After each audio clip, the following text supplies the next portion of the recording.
بسم اللہ الرحمن الرحیم۔ ہریش کمار ایک ایسے ہندو کا نام ہے کہ جس کی آپ بیتی دنیا کے ہر میگزین میں چھپی تھی۔ ہریش کمار پجاری گھرانے سے تعلق رکھنے والا ایک ہندو تھا۔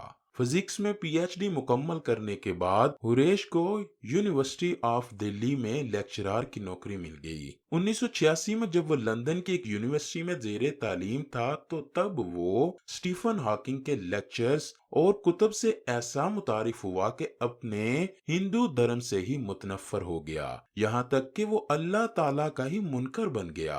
یعنی وہ کہا کرتا کہ کائنات کا کوئی گاڈ نہیں ہے۔ ہریش کمار مسلمانوں کے بڑے بڑے علماء سے بحث کیا کرتا، اس کے علاوہ وہ عیسائیوں اور یہودیوں کے علماء کے ساتھ بھی بحث کرتا اور اس میں کوئی کسر نہ چھوڑتا۔ وہ سب سے بس ایک ہی سوال پوچھتا کہ اگر مرنے کے بعد تمہیں پتا چلا کہ خدا کا کوئی وجود نہیں ہے تو پھر کیا ہوگا تم مسلمانوں کا؟ ہریش کمار اپنی آپ بیتی سناتے ہوئے اپنے ویڈیو بیان میں کہتے ہیں کہ ایک سبزی فروش تھا، ہم اس سے 20 سال سے سبزی وغیرہ خریدتے آ رہے تھے۔ 2005 کی بات ہے کہ چھٹی کا دن تھا جب مسلمان سبزی فروش سبزی بیچنے آیا تو میں نے اسے چائے کی دعوت دی، جو اس نے نہ چاہتے ہوئے بھی میرے اصرار پر قبول فرما لی۔ ہم دونوں میں خدا کے وجود پر گفتگو ہونا شروع ہو گئی۔ کچھ دیر تک گفتگو کرنے پر ہریش کمار کو معلوم پڑ گیا کہ سبزی فروش سادہ سا مسلمان ہے جس کے پاس دین کے بارے زیادہ علم نہیں۔ وہ ایماندار اور 5 وقت کا نمازی تھا۔ وہ دیکھنے میں بھی سیدھا سادہ سا تھا۔ بات کرتے کرتے اس نے مجھے ایک ایسی بات کر دی کہ اس کے انہی الفاظ نے میری زندگی ہی تبدیل کر کے رکھ دی۔ وہ بات کچھ اس طرح تھی کہ جب ہم بحث کے بعد تھک گئے تو سبزی فروش کہنے لگا، ڈاکٹر جی آپ خود ہی کہہ رہے ہیں کہ کئی صدیوں سے انسانی تاریخ میں پیغمبروں اور نبیوں کی کہانیاں چلی آ رہی ہیں، سب نے ایک اللہ اور جنت اور دوزخ کی باتیں کی ہیں۔ یہ بھی بات آپ نے کہی ہے کہ سائنس مرنے کے بعد کے حالات کا جواب ہی نہیں دے سکتی۔ اس سے 2 ہی امکانات سامنے آتے ہیں، نمبر 1 اللہ نہیں ہے، نمبر 2 اللہ موجود ہے۔ ڈاکٹر صاحب ذرا اس بات پر غور فرمائیں کہ اگر آپ کے کہنے کے مطابق اللہ نہیں ہے، اسی کو سچ مان لیا جائے تو پھر تو مرنے کے بعد آپ اور میں دونوں ہی برابر ہوں گے، کیونکہ ہم دونوں کا کوئی بھی پوچھنے والا نہ ہوگا، نہ ہی جزا ہوگی اور نہ ہی کوئی سزا۔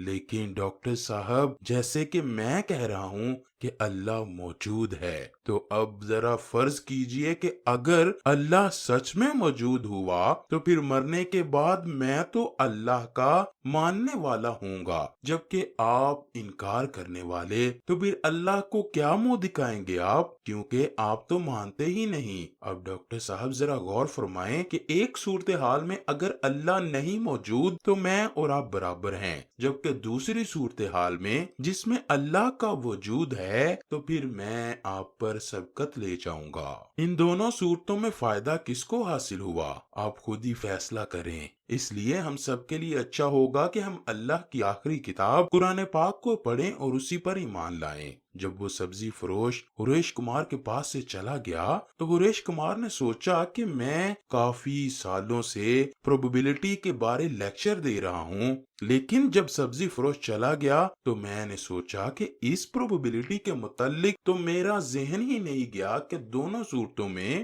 وہی لوگ کامیاب ہوں گے جو اللہ کو ایک مانتے ہوں گے۔ ہریش کمار کہتے ہیں کہ اس پروبیبلٹی پر غور کرنے کے بعد میں نے اس چیز کو تو مان لیا کہ اللہ کا وجود ہے، تو اب میرے لیے یہ مسئلہ تھا کہ میں کس مذہب کو اپناؤں۔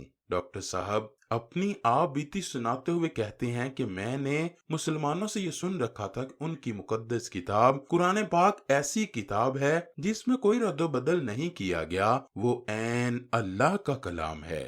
چنانچہ میں نے قرآن کو سمجھنے کے لیے کلاس لینا شروع کر دی اور ساتھ ہی ساتھ میں نے عیسائی اور یہودیوں کی بھی مقدس کتابوں کی کلاسز لیں، لیکن مکمل غور و خوض کے بعد میں نے یہ جان لیا کہ جو سکون اور اطمینان قرآن پاک میں ہے وہ کہیں اور نہیں۔ میں نے یہ بھی جانا کہ قرآن دنیا کی واحد کتاب ہے جس کا ایک ایک حرف سچ ہے اور ہر واقعے کی تصدیق میں نے خود کی تو میں حیران رہ گیا کہ قرآن فرعون کا ذکر اس وقت ہی کر دیتا ہے جبکہ ابھی دنیا کو اس کی لاش بھی نہ ملی تھی۔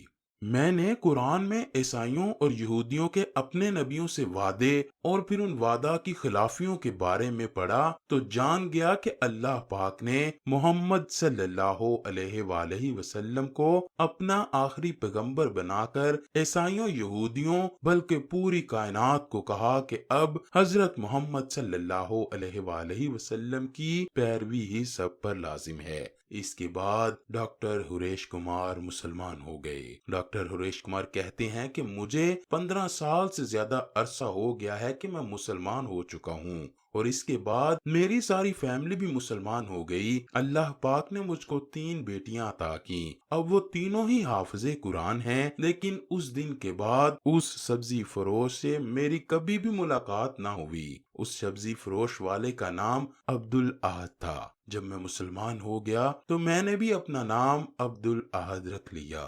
نہ جانے سبزی فروش کوئی فرشتہ تھا یا پھر فرشتہ صفت کوئی انسان۔